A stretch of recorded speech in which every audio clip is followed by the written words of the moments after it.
extended wall, and in timber buildings, you can get, and just to let you know, this style, it's called jettying. So jettying is the name for when a building's upper floor is extended out above its lower floor. And for timber buildings, you can jetty the upper floors to the extent that we're seeing here, but because these are stone, it's just extended too much. Like this wall, as I said, it's stone. It's very architecturally unsound, and it would collapse. Like, mostly what we're seeing here is architecturally impossible. What needs to be done is what we see here. See how the corbels supporting the walls underneath are in line with the wall above it? That's how it should be done. And that's how they were done historically, and also how they're done on castle-style battlements. But still, you know, with minor inaccuracies like this, they're mostly forgivable in regards to just how beautiful they are, with all the attention to detail. See the timber framing here? Oh, it just looks brilliant. And the Gothic chapel here. But let's have a look at the city overall. And thanks to the wonderful Open Cities mod, we can zoom out and have a look at this city's layout in great detail. Of course, the first thing to mention, as I always mention with these city/castle reviews, is the size, and Skingrad is not the size of a city. It's, of course, far too small. But if this city was, say, ramped up in size, but the basic layout as we see here was kept the same, oh my goodness, this is a beautiful layout. One of the best I have ever seen, in fact. And when I say one of the best I've ever seen, I'm referring to video game cities. Do you see what they have done here? Have a look where the primary entrances are. Well, first of all, there are, of course, 3. 2 of them kind of run down the guts of the city, dividing it in 2. Now, I'm going to talk about this more, because there is a lot to talk about this design feature. But first, I want to just address the 3rd entrance off to the side, because having this 3rd entrance here might seem like it is undermining the defensive advantages that I'll be talking about on the 2 main entrances. And that is not actually the case, because this 3rd side entrance, it opens to a bridge which leads to another kind of a mountain, which would be hard to get access to, especially for like siege engines and stuff. And it also has a secondary gatehouse to this 3rd entrance. Do you see how giddy I am about this? Like, if you've seen any of my castle reviews before, you'll hear me mention that having secondary gatehouses are awesome. Well, Skingrad has that, doubling up the defenses of this 3rd entrance. So I consider it quite well fortified, and it doesn't undermine the 2 main entrances of the city. Now let's have a look at it. Now, as I mentioned, these 2 main entrances cut the city in 2. From a defensive standpoint, this is brilliant. It means if the enemy ever breaches one of these outer gatehouses, for the 3rd entrance they have another gatehouse to deal with, and for the 2 primary entrances, they get caught in the middle of 2 defensive walls on either side. If you've watched my review of the Imperial City, specifically part 2, I mentioned how they could have improved the connecting roadways to the prison and also the Wizard's College thing, that they should actually have 2 walls on either side of the walkway,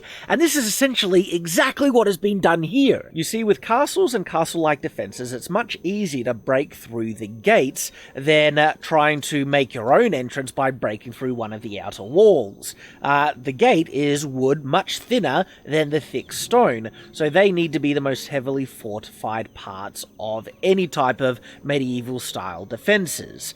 Now, so the enemy, of course, that's where they're going to target generally most of their attacks, unless it's so fortified that it would be suicide, which is the whole point. You want to strengthen the weak parts. But say if an enemy does manage to break through the gate, they get here, and they don't have direct access to the city because there's, a bit of a mound barrier here. And unfortunately, what there isn't, there does not seem to be portcullises blocking off these 2 kind of entranceways from the bridge, and also the actual entrances from this section to the main cities. Now, there does look to be, of course, access for a portcullis. I just don't see one, because say if the portcullis was raised from this, entrance, this archway gate, well, there's not enough room for it to fit into the wall above. So there's actually no portcullis here at all. This is a big defensive blunder, but I mainly put that down to a modeling game error. Because if anyone actually did make this city, they would have brains to put it there. But still, I got to take points off for that. I've taken points off for every other city that does not have portcullises or room for portcullises in their archways. But say if they were there, okay, and an enemy broke through, they wouldn't be able to get direct access to the archways and entrances from the bridge, or the main access ways from this kind of, I would call it the kill zone. Because look at what they have on either side here. Two big defensive walls, and one of the things that I particularly love about it is that the battlements of these walls are facing the direction where the enemy will be. So often when, video game castles and designs like that, and I will put a caveat here because you also see this historically done, when an enemy is able to break to get in behind the walls of a city or castle, there are no battlements on the back side. Sometimes there are, but also historically sometimes there were not. And in my opinion, it is far more advantageous to have double-sided battlements on walls, so if an enemy ever breaks in and gets behind them, the defenders on the wall have cover and are able to fire down on the attackers who are inside. And this is what we see here. This is one of those ultimate kill zone areas which are just brilliant. Big points to Skingrad for having this. So the overall layout that we see here is brilliant, and it's also brilliant even for the size. So say Skingrad was just a fortified commune, say if it was like a monk abbey or something like that. Brilliant, okay? Very defensible. This is truly a fortress. And if you were to ramp it up in size as well, but keep the same layout, still brilliant. Wonderful. So now that we've had a look at the layout, let's have a look at some of the more kind of smaller defensive elements, like the thickness of the walls, or just the walls. So let's have a look at the walls themselves. And first thing, yes, the thickness is brilliant. Look at it, this is at least 2 meters thick. This is exactly as thick as you would want a city or castle wall to be. Big points. And then the Merlons are the right size. Head height. And not only that, on top of that, we have arrow loops in between the Merlons. This is a very historical design. Not all Merlons had arrow loops in between, but many did. Very historical, very accurate, and very effective. So the advantage of having an arrow loop on a Merlon is that if you have a defender standing here, and so they would be about head height, so about here, they can either lean out and fire down at attackers, assailing the walls, or if there's too much arrow fire, shooting at them, they can, of course, shoot through the arrow loop here. See here? Brilliant!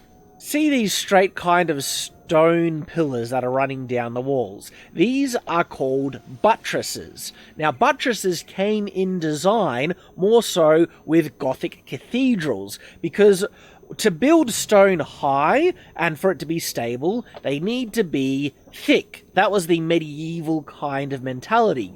But if you wanted the wall to be much thinner and have the same height, you would put what's called a buttress on it, which is a part of stone which extends out of the wall to add extra stability, and that enabled stone walls to be able to be thinner but built just as high. So in regards to having buttresses on an actual thick castle-like wall, there's no architectural reason for them to be put on there apart from aesthetics, and they look great, okay? And so it's interesting, there are a lot of castle design elements that were added purely for aesthetical reasons. So I'm not going to detract points, from Skingrad for having buttresses along the wall, because they also serve as intermediary,